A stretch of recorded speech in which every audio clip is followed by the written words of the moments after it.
Assalamualaikum warahmatullahi wabarakatuh.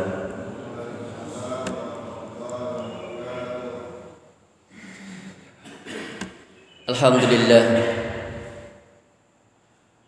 alhamdulillahilladzi hadana lihada wa ma kunna linahtadiya laula an hadanallah. Asyhadu an la ilaha illallah wa asyhadu anna Muhammadan abduhu wa rasuluhu wa la nabiyya ba'dah. Allahumma salli ala nabiyyikal mustafa Muhammadin sallallahu alaihi wasallam wa ala alihi wa ashabihi wa man tabi'ahum bi ihsanin ila yaumiddin. Amma ba'd. Faya ayyuhal hadirun rahimakumullah. Bapak-bapak dan saudara-saudaraku sekalian yang dirahmati Allah Subhanahu wa taala. Alhamdulillah kita dipertemukan kembali oleh Allah Subhanahu wa taala dalam kesempatan ini untuk kita bersama-sama menunaikan kewajiban kita, yaitu kewajiban salat subuh dan kewajiban kita dalam tafaqquh fiddin. May yuridillahu bihi khairan yufaqihu fiddin. Dalam kesempatan kita kali ini kita akan membahas materi fikih dan kita masih membahas tentang fikih ibadah, yaitu bab tentang thaharah. Dan dalam kesempatan kali ini kita akan membahas tentang berwudu. Hadirin rahmati Allah Subhanahu wa taala. Definisi al-wudu adalah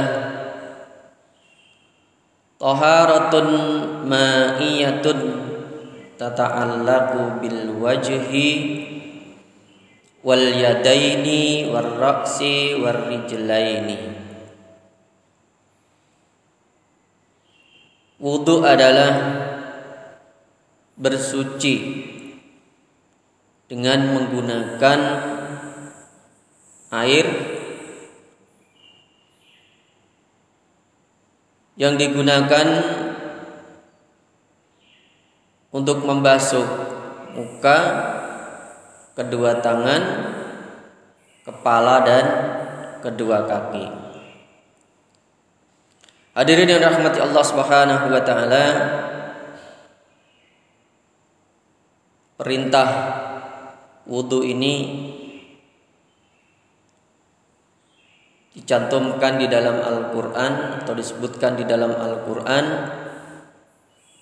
dalam surat Al-Maidah ayat 6. Ya ayyuhalladzina amanu, wahai orang-orang yang beriman. Idza qumtum ilas salati, apabila kalian berdiri untuk melaksanakan salat, maka faghsilu wujuhakum, maka basuhlah wajah kalian, wa aydiyakum, dan tangan-tangan kalian, ilal marafiq, sampai batas siku, wamsahu birusikum, dan usaplah sebagian kepala kalian. Ini ada perbedaan pendapat nanti di antara para ulama terkait dengan kalimat wamsahu birusikum. Kalau menurut Imam Syafi'i dan Imam Hanafi itu mengatakan wamsahu biru'usikum, wamsahu bi ba'di ru'usikum, usaplah sebagian kepala kalian. Sedangkan Imam Malik menerjemahkannya atau mengartikannya wamsahu bi ru'usikum ay ru'usakum, usaplah kepala kalian. Nah, baknya bi ru'usikum, baknya menurut Imam Malik adalah ba ziyadah, tambahan. Jadi tidak diartikan. Wa arjulakum ilal ka'bain, dan basuhlah kaki-kaki kalian ilal ka'bain, sampai batas dua mata kaki. Ini ketentuan yang telah dibuat oleh Allah Subhanahu wa taala ketika kita akan mendirikan sholat. Maka nanti para ulama mengatakan bahwa wudu itu hukumnya adalah wajib. Kapan? Ya, yaitu ketika mau melaksanakan sholat. Ya, jadi wudu itu hukumnya wajib ketika sudah masuk waktunya sholat dan mau melaksanakan sholat. Ya, karena sholat tanpa wudu, sholatnya tidak sah. Ya. Jadi tanpa wudu sholatnya tidak sah. Dirahmati Allah Subhanahu wa taala, kecuali nanti yang ada udzur, tidak bisa menggunakan air misalnya, maka diganti dengan tayamum. Adapun landasan hadisnya diriwayatkan dari Abu Hurairah radhiyallahu anhu anna Nabiy sallallahu alaihi wasallam qala. Diriwayatkan dari Abi Hurairah bahwa Nabi sallallahu alaihi wasallam telah bersabda, la yaqbalullahu salata ahadikum idza ahdasa hatta yatawadda. Rawahu Syaikkhani wa Abu Dawud wa Tirmidzi. Diriwayatkan dari Abu Hurairah radhiyallahu anhu bahwa Nabi sallallahu alaihi wasallam telah bersabda, la yaqbalullahu salata ahadikum. Allah tidak akan menerima salat salah seorang di antara kalian idza ahdasa, ketika dia berhadas, baik hadas kecil maupun hadas besar. Hatta yatawadda'a, sampai dia berwudu. Ini tentang disyariatkannya berwudu. Kemudian landasan hukum yang ketiga, berdasarkan ijma' para ulama atau konsensus para ulama atau kesepakatan para ulama sepakat tentang disyariatkannya berwudu sejak zaman Rasulullah sallallahu alaihi wasallam hingga saat ini. Maka berwudu adalah merupakan bagian dari agama yang harus diketahui oleh umat Islam. Kemudian yang ketiga, keutamaan berwudu.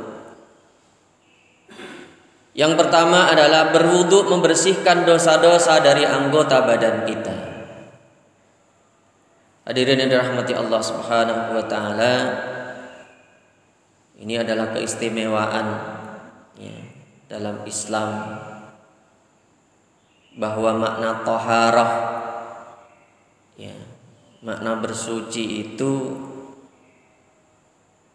tidak hanya membersihkan jasmani kita atau fisik kita dari kotoran-kotoran yang bersifat fisik juga atau material,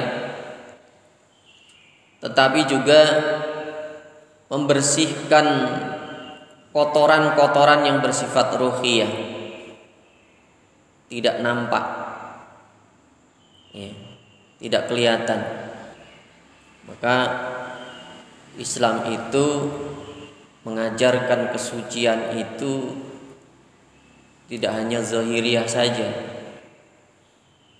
tapi zahir batin, yang nampak maupun yang tidak nampak. Yang tidak nampak itu apa? Dosa itu. Dosa itu nggak kelihatan.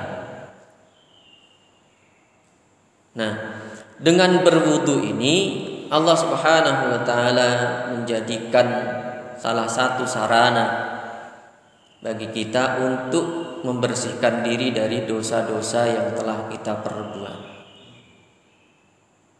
Dosa-dosa yang dilakukan oleh anggota badan kita.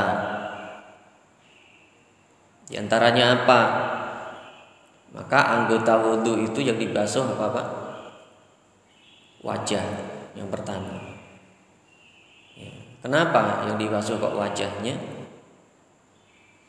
Ya, ada orang yang buang angin, ya, buang angin, hadas kecil.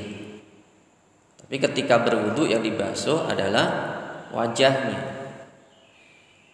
Dari rahmati Allah Subhanahu wa taala, ya, karena wajah itu adalah merupakan anggota badan yang banyak melakukan perbuatan-perbuatan dosa, ya, baik oleh mata, ya, mata kita itu banyak melakukan dosa, baik disengaja ataupun tidak. Rahmati Allah Subhanahu wa taala, maka dalam hadis lain itu disebutkan oleh Rasulullah bahwa setiap anak Adam itu tidak terlepas dari yang namanya dosa. Matanya, lisannya, telinganya, tangannya, kakinya, maka itu yang dibasuh ketika berwudu, dibasuh wajahnya, karena di wajah itu ada mata kita, hidung kita, lisan kita, termasuk telinga kita, maka itu pertama dibasuh. Dirahmati Allah Subhanahu wa taala. Hal ini berdasarkan hadis yang diriwayatkan dari Abdullah As-Sunabaji radhiyallahu anhu bahwa Rasulullah sallallahu alaihi wasallam bersabda, "Idza tawadda'al abdu famatmadha kharajatil khotoya min fihi." Apabila seorang hamba itu sedang berwudu dan berkumur-kumur, ya, keluarlah dosa-dosanya itu dari mulutnya. Ya, tadi tidak hanya sisa-sisa makanan saja yang keluar dari mulutnya, tapi juga dosa-dosanya itu juga, ya, keluar, ya, dibersihkan bersamaan air, ya, yang digunakan untuk berkumur. Kemudian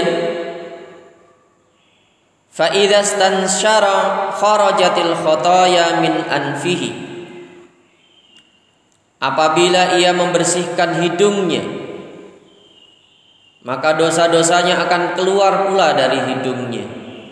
Maka ini kita disunnahkan, nanti termasuk sunnah-sunnahnya ini. Sunnah-sunnahnya berwudu, berkumur, ya, kemudian istinsyaq, memasukkan air ke dalam hidung.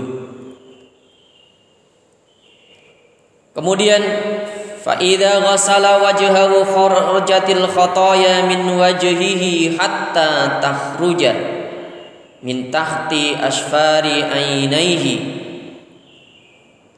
Apabila dia membasuh mukanya, maka keluarlah dosa-dosa dan kesalahannya itu dari wajahnya, dari mukanya, sampai dari bawah pinggir kelopak matanya.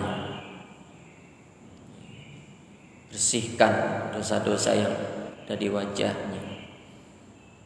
Ini keistimewaan berwudu. Ada orang-orang itu yang selalu mengabadikan wudu. Bahkan nanti termasuk wudu itu akan menjadi cahaya. Rahmati Allah Subhanahu wa taala. Fa idza ghasala yadayhi kharajatil khataaya min yadayhi hatta takhruja min tahti azafiri yadayhi. Apabila dia membasuh kedua tangannya, maka dosa-dosanya itu akan keluar dari kedua tangannya itu sampai di bawah kuku-kukunya, bersih semuanya. Maka ini Islam mengajarkan kita kebersihan at-thaharah tadi. Tidak hanya bersih saja, termasuk suci. Rahmati Allah Subhanahu wa taala. Nanti ada perbedaan antara suci dengan bersih. Apakah setiap yang bersih itu pasti suci? Ini kalau dalam Islam itu istilahnya adalah suci, taharah, at-tahuru, syatrul iman, kesucian. Jadi kesucian zahir batin. Fa idza masakha bi ra'sihi kharajatil khataaya min ra'sihi hatta takhruja min udhunaihi. Nanti ada ketika mengusap kepala itu, ada yang dia mengusap langsung dia usap telinganya. Ini ada perbedaan pendapat di antara ulama nanti. Tadi sudah kita sampaikan sedikit. Apabila dia mengusap kepalanya, maka dosa-dosa yang ada di kepalanya itu keluar sampai kedua telinganya. Fa idza ghasala rijlaihi kharajatil khataaya min rijlaihi hatta takhruja min tahti azafiri rijlaihi. Apabila dia membasuh kedua kakinya, maka dosa-dosanya itu akan keluar dari kedua kakinya sampai keluar dari bawah kuku-kuku kakinya. Summa kana masyuhu ilal masjid wa salatuhu nafilatun. Jadi dilanjutkan utamanya itu wudunya itu di rumah kalau kita mau sholat di masjid. Lebih utamanya itu wudunya di rumah. Dalam beberapa hadis itu seperti itu disebutkan, menyempurnakan wudunya di rumah lalu dia berjalan ke masjid melaksanakan sholat. Summa kana masyuhu ilal masjidi salatuhu nafilatun. Kemudian tinggallah perjalanannya menuju masjid, dan sholatnya menjadi pahala yang bersih baginya. Hadis ini diriwayatkan oleh Imam Malik, Imam Nasa'i, Ibnu Majah dan Al-Hakim. Rahmati Allah Subhanahu wa taala. Hadis yang kedua diriwayatkan dari Abi Hurairah, diriwayatkan dari Anas radhiyallahu anhu anna Rasulullah sallallahu alaihi wasallam qala. Rasulullah sallallahu alaihi wasallam bersabda, innal khislatal salihah takunu fir rajuli yuslihullahu biha amalahu kullahu wa tahurur rajuli li salatihi yukaffirullahu bi tahurihi dzunubahu wa tabqa salatuhu lahu nafilah. Rasulullah sallallahu alaihi wasallam bersabda, Sesungguhnya hal yang baik, al-hislah as-salihah, perkara yang baik firrajuli yang dimiliki oleh seseorang adalah yuslihullahu biha amalahu, apabila Allah itu telah menyempurnakan segala amalnya. Kesempurnaan amal ini adalah merupakan hal yang terbaik yang dimiliki oleh orang-orang yang beriman. Kesempurnaan amal. Maka ini menunjukkan bahwa ketika kita beramal itu jangan sampai asal-asalan. Amal kita itu bisa sempurna perlu dilandasi dengan pengetahuan yang benar tentang amalan itu. Jadi sebelum kita beramal itu kita harus tahu ilmunya. Maka Umar mengatakan al-ilmu qoblal amal. Berilmu sebelum beramal. Jadi setiap amal yang kita kerjakan itu biar sempurna harus dilandaskan kepada ilmu. Jangan sampai tidak. Jadi ilmu ini penting. Kalau kita mau sholat, ya harus tahu tentang ilmunya sholat. Kita mau berpuasa, ya harus tahu tentang ilmunya berpuasa. Kalau kita mau berdagang, ya kita harus tahu tentang ilmunya berdagang. Kalau kita mau berpolitik, ya harus tahu ilmunya berpolitik. Terutama yang berlandaskan pada Islam. Ilmu-ilmu keislaman ini penting. Maka Rasulullah SAW juga bersabda, "Ma'ubidallah bisyai'in afdal min fikhin fiddin." Tidaklah Allah itu disembah dengan lebih baik kecuali dengan mendalami ilmu agama. Jadi ibadah kita akan lebih baik kalau kita mendalami ilmu agama. Nah, kalau ilmu ibadah ini diantaranya adalah fikih ini. Ilmu fikih ini penting karena itu sebagai pedoman kita dalam kita beramal.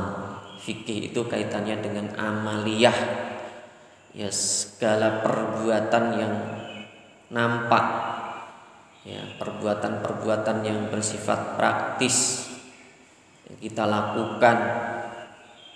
Ini kaitannya adalah dengan ilmu fikih. Termasuk nanti ketika kita berbisnis, namanya fikihnya fikih muamalah. Fikih tentang hukum pidana perdata, namanya fikihnya fikih al-hudud. Fikih politik, namanya fikih siasah, fiqhus siasah. Ada semuanya dalam Islam.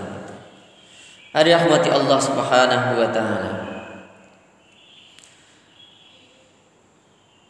Jadi sesungguhnya hal yang dimiliki oleh seseorang adalah jika Allah menyempurnakan segala amalnya dan dengan bersuci untuk mengerjakan salat, yukaffirullahu bitahurihi dzunubahu, maka Allah menghapus dosa-dosanya.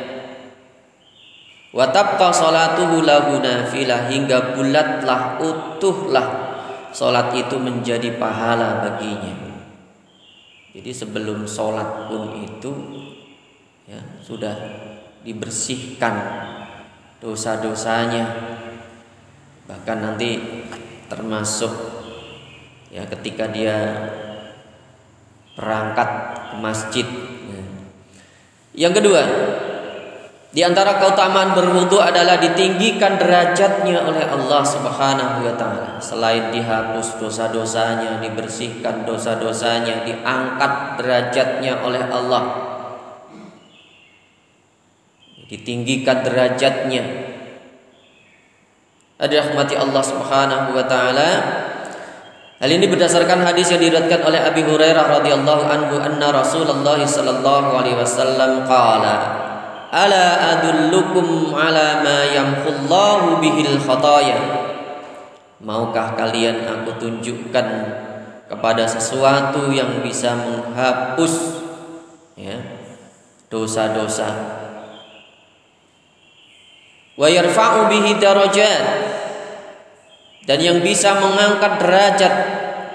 Qalu bala ya Rasulullah. Para sahabat kemudian menjawab, iya wahai Rasulullah. Qala isbaghul wudu'i 'alal makarihi wa kasratul khuta ilal masajid wa intidharus salati ba'da salati fadzalikumur ribat fadzalikumur ribat fadzalikumur ribat.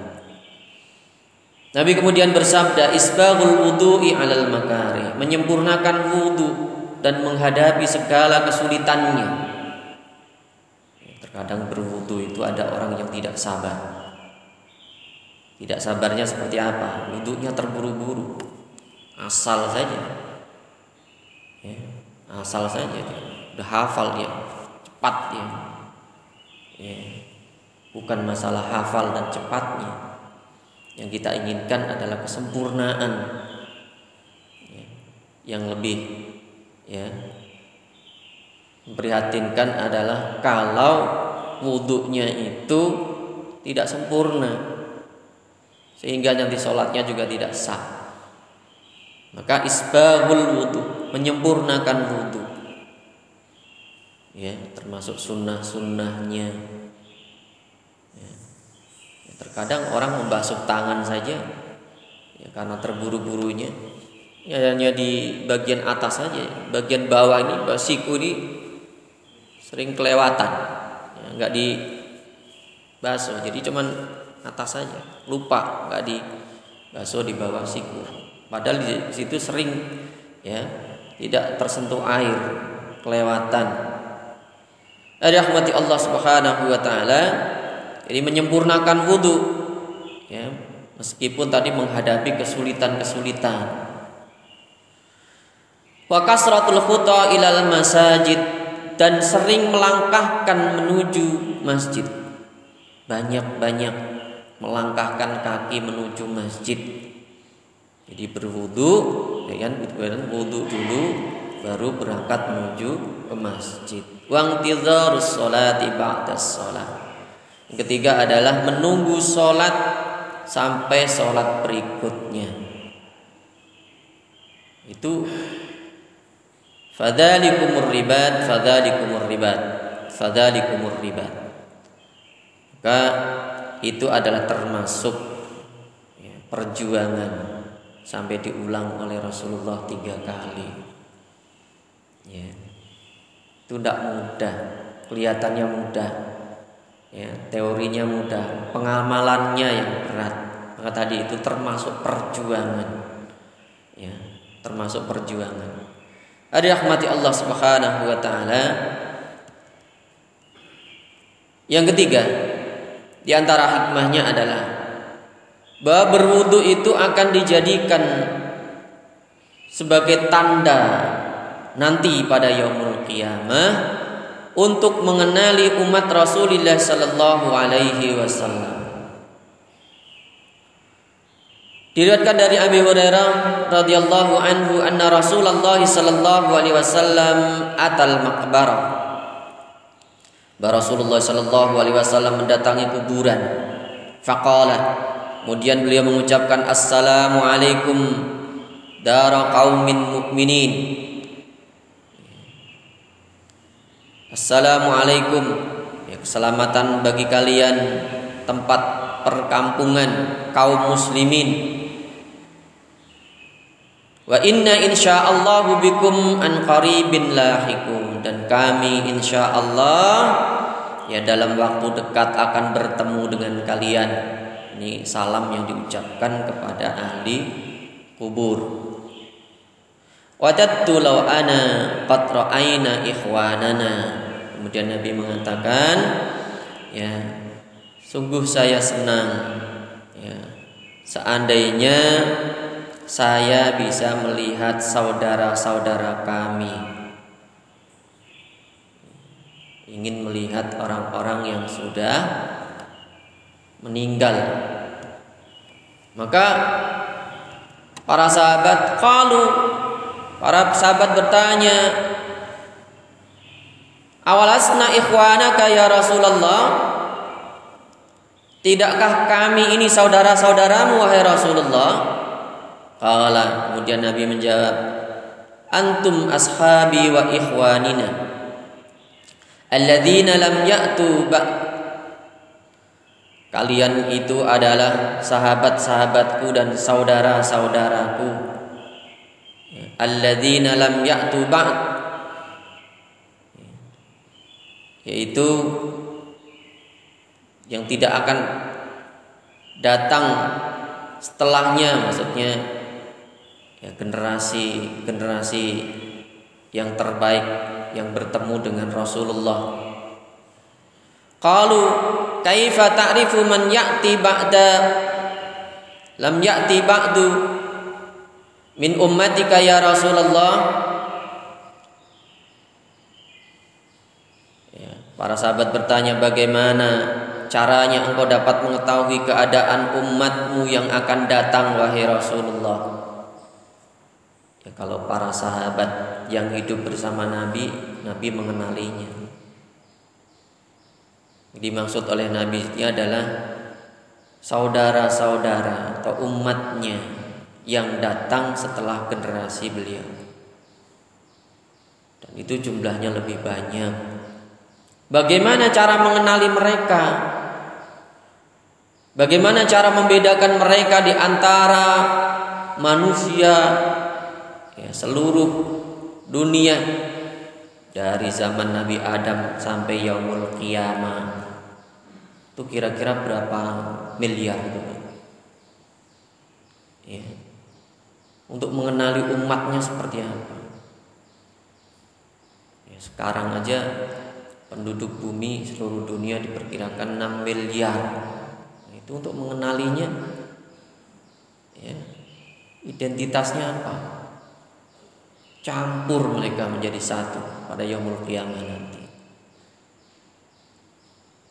Qala, kemudian Rasulullah sallallahu alaihi wasallam menjawab, ara'aita law anna rajulan lahu khailun ya ghurrun muhajjalah baina dhahri khailin dahmin. Kemudian Rasulullah sallallahu alaihi wasallam bersabda, ara'aita law anna rajulan lahu khailun ghurrun muhajjalah. Ya, bagaimana pendapat kalian apabila seorang atau seseorang itu memiliki seekor kuda putih belang yang berada di tengah kuda hitam pekat. Jadi nanti kita digambarkan seperti kuda putih belang. Jadi tidak seluruhnya berwarna putih. Yang kakinya disebutkan adalah kakinya belang putih, yang lainnya hitam semua. Kira-kira bisa nggak membedakan kuda kita yang mana? Campur semua. Kuda kita itu adalah warnanya putih belang. Ya, meskipun dicampur dengan kuda yang kalau semuanya hitam pekat kelam, ya kita bisa membedakannya. Nah itu, ya. Tidaklah ia dapat mengenali kudanya, ya. Maka akan dengan mudah Nabi itu mengenali umatnya dari bekas wudunya. Qalu bala ya Rasulullah. Para sahabat kemudian menjawab, iya ya Rasulullah. Qala fa innahum ya'tuna ghurran muhajjalina minal wudu'i. Sesungguhnya mereka umatku yang datang ya, setelah Rasulullah meninggal, ya'tuna ghurran muhajjalina minal wudu'. Mereka datang dalam keadaan cemerlang dan bertanda disebabkan wudu. Nanti ya, wajah yang biasa dibasuh dengan air wudu, kepala yang sering diusap dengan air wudu, tangan yang dibasuh dengan air wudu, kaki yang dibasuh dengan air wudhu itu bercahaya, bersinar, sehingga kelihatan, oh itu umatku, ya, itu umatku. Ya, sama aja kalau kita naik haji ya Pak, ya, naik haji itu kumpul sekian, ya, berapa juta orang itu dari seluruh dunia, ya, untuk membedakan jamaah dari Indonesia biasanya cirinya apa Pak? Ya, harus ada tandanya. Kalau campur semuanya ya bingung, ya, tapi harus ada tandanya, ya, ditandai.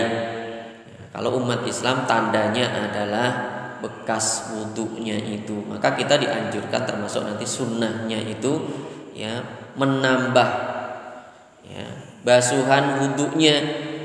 Jadi kalaupun nanti, ya, membasuh tangannya itu sampai batas siku, kalau bisa sampai di atasnya, di atas siku, ya. Kalaupun kita nanti wajibnya itu membasuh sampai batas 2 mata kaki, ya, lebih baiknya itu adalah ditambah sampai di atas mata kaki, karena itu akan menjadi cahaya nanti pada yaumul qiyamah.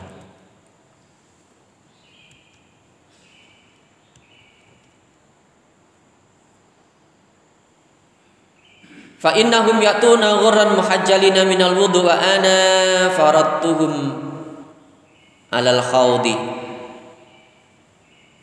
Ya, sedangkan saya menjadi penuntun mereka menuju telaga, dituntun oleh Rasulullah sebagai penunjuk, ya, arahnya menuju telaga. Dirahmati Allah Subhanahu wa taala, maka tadi digambarkan seperti itu oleh Rasulullah sallallahu alaihi wasallam nanti, ya, setelah mereka dikenali oleh Rasulullah sallallahu alaihi wasallam, kemudian dibawa menuju kepada telaga Rasulullah sallallahu alaihi wasallam. Rahmati Allah Subhanahu wa taala, ini beberapa hal terkait dengan keutamaan berwudu. Berikutnya adalah tentang rukun wudu atau fardu wudu. Kita lanjutkan nanti apa? Cukup sekian Pak. Kalau ada pertanyaan silakan.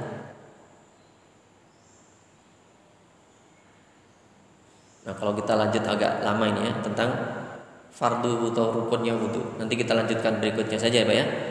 Karena pembahasannya biar satu pembahasan yang utuh. Mungkin ini yang bisa kita sampaikan, semoga bermanfaat, ya, dalam kesempatan ini, dan semoga, ya, kita diberikan oleh Allah Subhanahu wa taala kekuatan, kesehatan, agar senantiasa kita bisa menjalankan aktivitas kita dengan sebaik-baiknya. Kalau tidak ada pertanyaan, ya, kita tutup. Ya Pak. Kalau wudu, Ya. ada yang bilang kalau setelah mandi itu tidak perlu wudu lagi. Iya. Yang kedua, apakah setelah wudu itu harus diusap? Apa Pak yang kedua? Setelah wudu perlu diusap, dikeringkan. Oh, iya. Ini terkait dengan mandi junub ya, atau mandi besar ya. Ya. Apakah setelah mandi itu tidak perlu berwudu? Ya, memang seperti itu. Jadi hadas wudu itu kan untuk menghilangkan hadas kecil. Jadi kalau kita sudah menghilangkan hadas besar, maka secara otomatis yang kecil juga hilang. Ini ya. Jadi kalau kita sudah mandi besar, ya, itu sebenarnya kita tidak harus berwudu karena sudah include, ya, dalam mandi besar tadi atau mandi janabah. Asalkan kita tidak melakukan hal-hal yang membatalkan wudu. Apa itu? Di antara yang membatalkan wudu, Apa Pak? Menyentuh kemaluan diantaranya, baik ya duburnya atau kubulnya.